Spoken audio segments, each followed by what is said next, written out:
Nathaniel Woods didn't pull the trigger to shoot dead 3 police officers in Birmingham, Alabama on June 17, 2004. But the 44-year-old is set to be executed by lethal injection for the killings of Carlos Owen, Harley Chisholm III and Charles Bennett at Alabama's Hallman Prison at 6 p.m. on Thursday. That's because Woods was charged as an accomplice, which under Alabama law, is punishable by death. If it goes ahead, his will be the first execution carried out in the state this year. Prosecutors said Woods hated police and helped set an ambush for the officers when they tried to serve a misdemeanor warrant to Woods at a drug house in the Ensley neighborhood of Birmingham, where he and his friend Kerry Spencer sold crack cocaine. Spencer confessed to gunning the 3 officers down in the deadliest day in the Birmingham Police Department's history. But he maintained that it had been an act of self-defense, a knee-jerk reaction, when he saw Chisholm pointing a gun at him. Another officer, Michael Collins, survived. But Woods's defenders say he is innocent, he never fired a weapon and there was no plot to kill the officers that day. His attorneys say the surviving officer had testified that Woods surrendered to police before Spencer started shooting, but also changed his testimony from earlier statements to include a claim that Woods had threatened the officers before they were killed. Woods's pro bono attorney Lauren Ferraino said she read about Woods's case in a news article earlier this year and realized there had been a grave miscarriage of justice. Ferraino, a former corporate lawyer who recently moved back to Alabama to join the investment business, said she decided to take on Woods's case a month ago despite not being a criminal defense attorney because no one else was peeling back the layers of the case to see what the truth really was. As I learned about the way that they convicted him on the theory of complicity, saying there was a plan to kill that day, it is completely not supported by the evidence, she told Newsweek.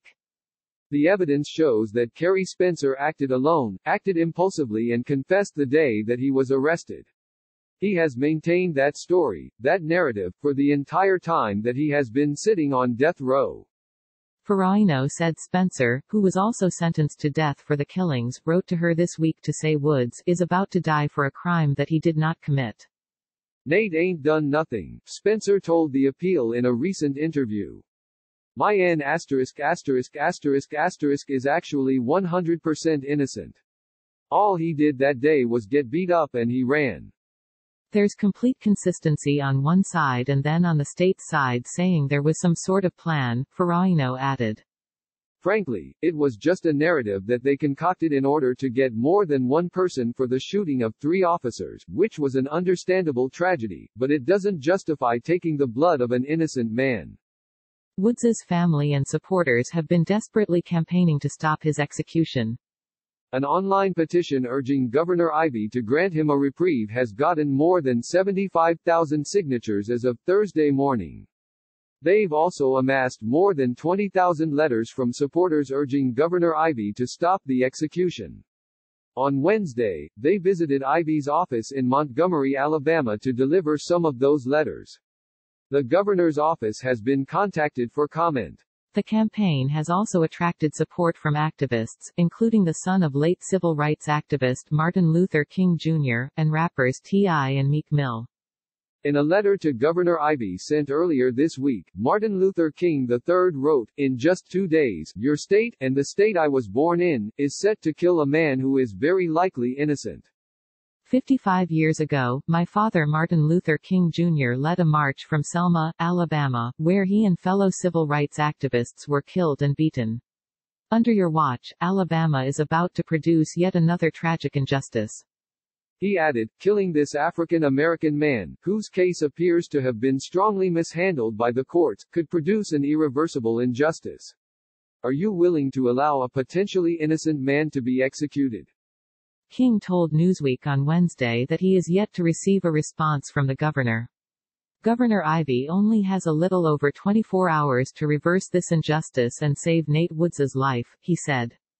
He urged people to contact the governor's office to request a reprieve for Woods, adding, Woods' execution would only show that Alabama has not learned from the past, and that they have not learned from the civil rights movement of the 1960s that focused on justice and a respect for human rights. This is 2020, we must do better than this. Governor Ivey only has a day to join the right side of history.